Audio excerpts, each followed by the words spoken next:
Hello friends, आपका स्वागत है मेरे YouTube channel an effort to success पर। हम लोग मध्यकालीन भारत का इतिहास कर रहे हैं। हम लोग विजयनगर साम्राज्य से संबंधित प्रश्न उत्तर कर रहे थे। पिछले वीडियो में हम लोगों ने संगम वंश, सालो वंश, तुलु वंश को समझ लिया था। आज हम लोग अराविडु वंश करेंगे। अराविडु वंश से प्रश्न तो नहीं आए हैं परीक्षा में, परंतु भविष्य में तो आ ही सकते हैं, इसलिए जो है इसको भी कर लेंगे। और आज प्रश्न संख्या 16 से 36 तक करेंगे व्याख्या के साथ। और इस तरीके से जो है विजयनगर साम्राज्य समाप्त हो जाएगा। अगर आपने संगम वंश, सालू वंश, तुलु वंश को नहीं समझा है तो पिछले वीडियो में जाकर अच्छे से समझ लीजिएगा, ताकि जो है प्रश्नों का अभ्यास करने में कोई परेशानी ना हो। जब तक समझेंगे नहीं प्रश्न हल नहीं होगा, और प्रश्न पेपर में कैसे आते हैं हल करने से ही पता चलेगा। तो चलिए शुरू करते हैं आज का वीडियो। कृष्णदेवराय के दरबार में अष्ट दिग्गज रहते थे। ये तेलुगु के 8 महान कवि थे। नंबर 1 अल्लसानी पेडन्ना, ये जो है तेलुगु एवं संस्कृत दोनों भाषाओं के विद्वान थे।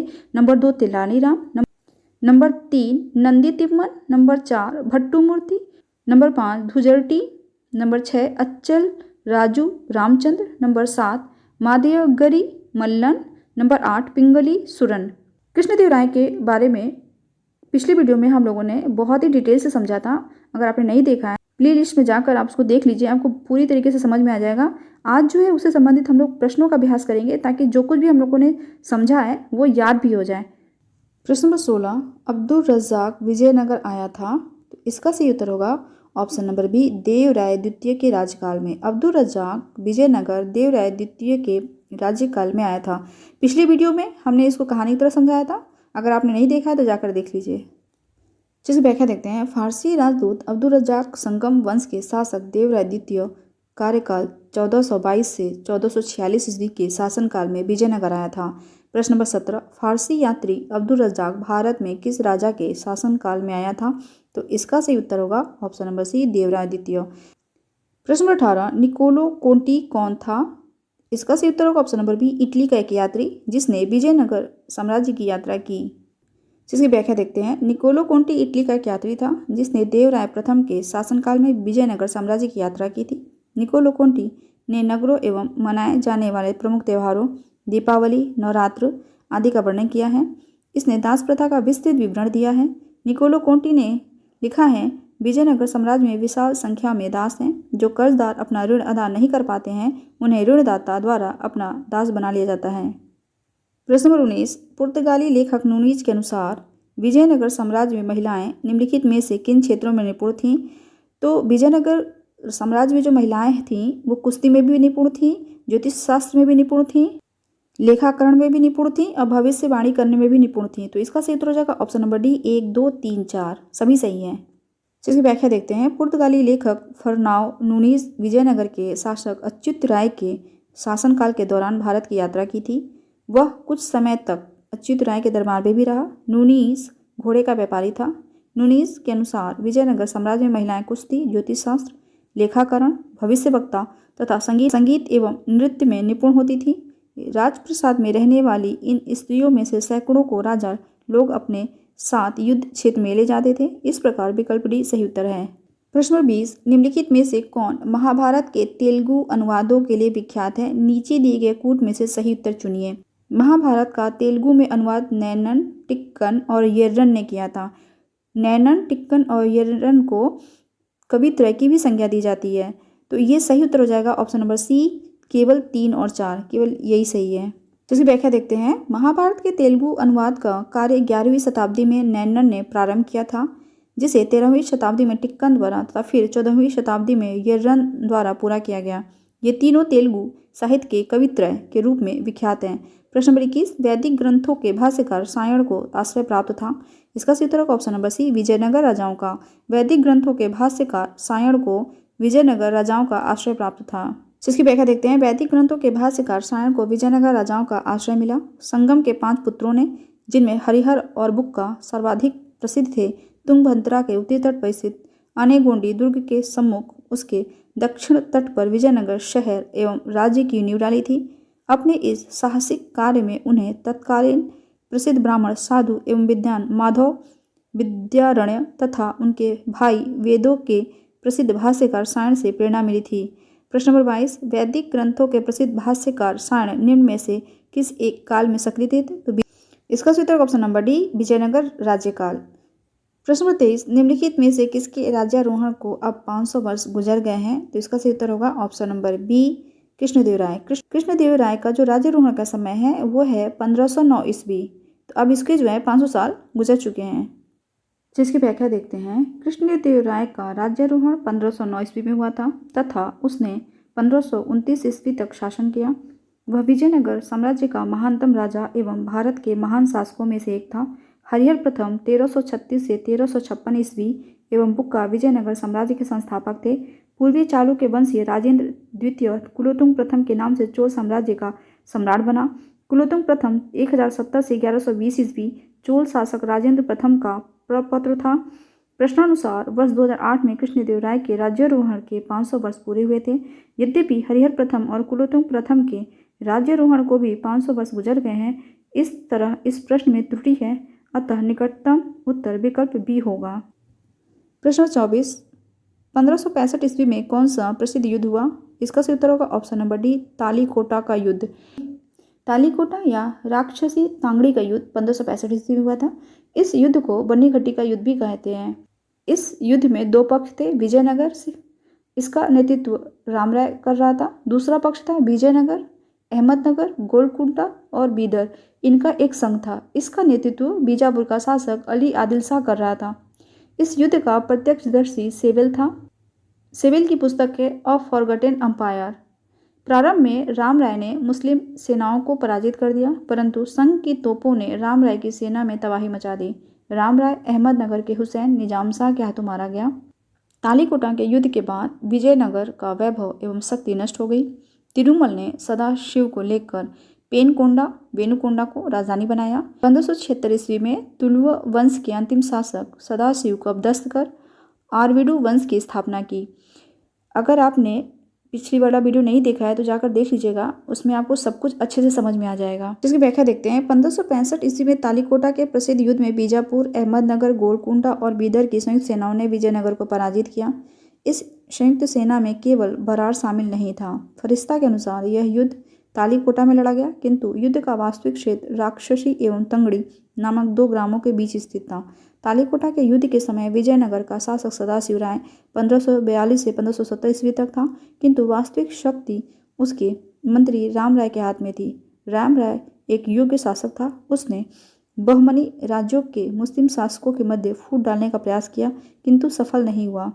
तालीकोटा के इसी युद्ध में हुसैन निजाम शाह ने अपने हाथ से राम राय का वध कर दिया। प्रश्न 25, सन 1565 ईस्वी में कौन सा प्रसिद्ध युद्ध हुआ था? इसका सही उत्तर होगा ऑप्शन नंबर डी, तालीकोटा का युद्ध। प्रश्न 26, तालीकोटा का युद्ध लड़ा गया था। इसका सही उत्तर होगा ऑप्शन नंबर सी, विजयनगर और बीजापुर, अहमदनगर तथा गोलकुंडा की संयुक्त सेनाओं के बीच। प्रश्न 27, तालीकोटा का युद्ध हुआ था। इसका सही उत्तर होगा ऑप्शन नंबर बी, सन 1565 ईस्वी में। तालीकोटा का प्रसिद्ध युद्ध सन 1565 ईस्वी में हुआ था। प्रश्न 28, जब राजा वोडियार ने मैसूर राज्य की स्थापना की तब विजयनगर साम्राज्य का शासक कौन था? इसका सही उत्तर होगा ऑप्शन नंबर डी, वेंकट द्वितीय। जब राजा वोडियार ने मैसूर राज्य की स्थापना की तब विजयनगर साम्राज्य का शासक था वेंकट द्वितीय। वेंकट द्वितीय का शासनकाल था 1586 से 1614 ईस्वी तक। वेंकट द्वितीय ने चंद्रगिरी को अपना मुख्यालय बनाया था। इसने 1598 ईस्वी में ईसाई पादरियों का स्वागत किया तथा उन्हें साम्राज्य में धर्म प्रचार व गिरजाघर बनाने की स्वतंत्रता प्रदान की। स्पेन के राजा फिलिप तृतीय से इसका सीधा पत्र व्यवहार था। श्रीरंग तृतीय आरविडु वंश का एवं विजयनगर साम्राज्य का अंतिम शासक था। जिसकी व्याख्या देखते हैं। आरविडु वंश की स्थापना 1570 ईस्वी के लगभग तिरुमल ने सदाशिव को अपदस्थ कर पेनुकोंडा में की थी। इसका उत्तराधिकारी रंग प्रथम हुआ। रंग प्रथम के बाद वेंकट द्वितीय शासक हुआ। उसने चंद्रगिरी को अपना मुख्यालय बनाया। विजयनगर के महान शासकों की श्रृंखला में यह अंतिम वंश था। वेंकट द्वितीय राजा वोडियार का समकालीन था, जिन्होंने 1612 ईस्वी में मैसूर राज्य की स्थापना की थी। प्रश्न 29, विजयनगर साम्राज्य की वित्तीय व्यवस्था की मुख्य विशेषता क्या थी? तो इसका सही उत्तर होगा ऑप्शन नंबर बी, भू राजस्व। विजयनगर साम्राज्य की वित्तीय व्यवस्था की मुख्य विशेषता भू राजस्व थी। विजयनगर साम्राज्य का शासन राजतंत्रात्मक था। वह ईश्वर के तुल्य माना जाता था। प्राचीन काल की भांति राज्य की सप्तांग विचारधारा पर जोर दिया गया। विजयनगर नरेश अपने जीवन काल में ही उत्तराधिकारी घोषित कर देते थे। विजयनगर शासकों ने धर्म के मामले में धर्मनिरपेक्ष नीति अपनाई। राज परिषद, यह राजा की शक्ति पर नियंत्रण की सबसे शक्तिशाली संस्था थी। राजा राज्य के समस्त मामलों एवं नीतियों के संबंध में परामर्श लेता था। राज परिषद में प्रांतों के नायक, सामंत, शासक, प्रमुख धर्माचारी, विद्वान, संगीतकार, कलाकार, व्यापारी, यहाँ तक कि विदेशी राज्यों के राजदूत को भी शामिल किया जाता था। राजा और युवराज के बाद केंद्र का सबसे प्रधान प्रधानी होता था। राम राय यह सचिव होता था। यह राजा के मौखिक आदेशों को लिपिबद्ध करता था। कर्णिकम यह लेखाधिकारी होता था। प्रांतीय प्रशासन, विजयनगर साम्राज्य प्रांतों में बटा था। प्रांत मंडलों में बटा था। मंडलों को आज के कमिश्नरी की तरह समझ सकते हैं। मंडल कोट्टमों में बटा था। कोट्टम या बलनाडु नाडुओं में बटा था। नाडु आज की तहसील की तरह था। नाडु मेल ग्रामों में बटा था। मेल ग्राम ग्रामों का समूह होता था। मेल ग्राम उर एवं ग्रामों से मिलकर बना था। उर या ग्राम प्रशासन की सबसे छोटी इकाई थी। जिसकी व्याख्या देखते हैं। विजयनगर राज्य को विभिन्न स्रोतों से आय प्राप्त होती थी, यथा भू राजस्व, संपत्ति कर, व्यापारिक कर, व्यावसायिक कर, उद्योगों पर कर लगाए जाने वाले कर, सामाजिक और सामुदायिक कर तथा अपराधों के लिए आरोपित अर्थदंड। राजस्व का सर्वाधिक महत्वपूर्ण स्रोत भूमि कर था, जिसे शिष्ट या राय रेखा कहा जाता था। भूमि का भली भांति सर्वेक्षण कर भू राजस्व वसूल किया जाता था। नंबर 30, विजयनगर के शासक कृष्णदेव की कराधान व्यवस्था से संबंधित निम्नलिखित कथनों पर विचार कीजिए। कथन 1 है, भूमि की गुणवत्ता के आधार पर भू राजस्व की दर नियत होती थी। कथन सही है। कथन 2 है, कारखानों के निजी स्वामी एक औद्योगिक कर देते थे। ये भी कथन सही है। पूछ रहा है कौन सा या से सही है या है, तो इसका सही उत्तर हो जाएगा ऑप्शन नंबर सी, 1 और 2 दोनों जो है सही है कथन। इसकी व्याख्या देखते हैं। विजयनगर के शासक कृष्णदेव राय की कराधान व्यवस्था में भूमि की गुणवत्ता के आधार पर भू राजस्व निर्धारित होता था। सरकार की आय का मुख्य स्रोत भू राजस्व व्यवस्था थी। भूमि को अनेक श्रेणियों में विभाजित किया गया था। राजस्व एकत्र करने हेतु 58 नामक एक अलग विभाग था। भू राजस्व निर्धारण हेतु भूमि को 4 वर्गों में वर्गीकृत किया गया था, सिंचित, शुष्क, उद्यान और वन।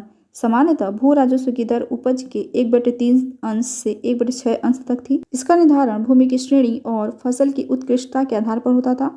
अपवाद स्वरूप ब्राह्मणों की भूमि से उपज का मात्र 1/20 अंश और मंदिरों की भूमि से मात्र 1/3 अंश भू राजस्व लिया जाता था। विवाह कर, बागवानी शुल्क, सीमा शुल्क के अतिरिक्त विभिन्न वस्तुओं के उत्पादन पर कारखानों के निजी स्वामियों को एक औद्योगिक कर भी देना पड़ता था। प्रश्न 31, निम्नलिखित में से किस स्थान के खंडहर विजयनगर की प्राचीन राजधानी का प्रतिनिधित्व करते हैं, तो इसका सही उत्तर होगा option number D, Hampi. Hampi के खंडहर विजयनगर की प्राचीन राजधानी का प्रतिनिधित्व करते हैं। जिसकी व्याख्या देखते हैं। हम्पी के खंडहर वर्तमान उत्तरी कर्नाटक में अवस्थित विजयनगर साम्राज्य की प्राचीन राजधानी का प्रतिनिधित्व करते हैं। विजयनगर काल में बना विरूपाक्ष मंदिर यहीं पर अवस्थित है। हम्पी यूनेस्को की विश्व विरासत स्थल की सूची में सम्मिलित है। प्रश्न नंबर 32, विजयनगर साम्राज्य का अवशेष कहाँ मिलता है, इसका सही उत्तर होगा ऑप्शन नंबर सी, हम्पी। जिसकी व्याख्या देखते हैं। विजयनगर साम्राज्य की स्थापना हरिहर एवं बुक्का ने 1336 ईस्वी में की थी। अपने इस साहसिक कार्य में हरिहर एवं बुक्का ने अपने गुरु विद्यारण्य तथा वेदों के प्रसिद्ध भाष्यकार शायर से प्रेरणा ली थी। संगमवंशी शासक बुक्का प्रथम 1356 से 1377 ईस्वी ने 1377 ईस्वी में चीन के सम्राट के पास अपना दूत मंडल भेजा था। प्रश्न नंबर 34, प्रमुख तेलुगु कवि श्रीनाथ किसके दरबार में थे, तो इसका सही उत्तर होगा ऑप्शन नंबर सी, देवराय द्वितीय। प्रमुख तेलुगु कवि श्रीनाथ देवराय द्वितीय के दरबार में थे। जिसकी व्याख्या देखते हैं। प्रख्यात मध्यकालीन तेलुगु कवि श्रीनाथ विजयनगर साम्राज्य के शासक देवराय द्वितीय 1422 से 1446 ईस्वी के दरबार में थे। वे कोंडाविंडु के रेड्डी शासकों के संरक्षण में भी रहे थे।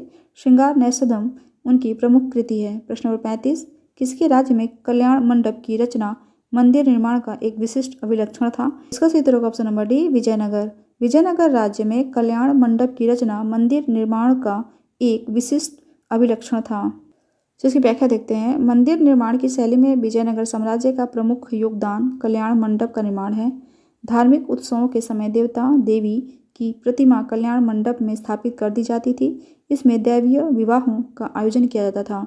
प्रश्न नंबर 36, प्रसिद्ध विजय विट्ठल मंदिर जिसके 56 तक्षित स्तंभ संगीतमय स्वर निकालते हैं कहाँ अवस्थित है, इसका सही उत्तर होगा ऑप्शन नंबर सी, हम्पी।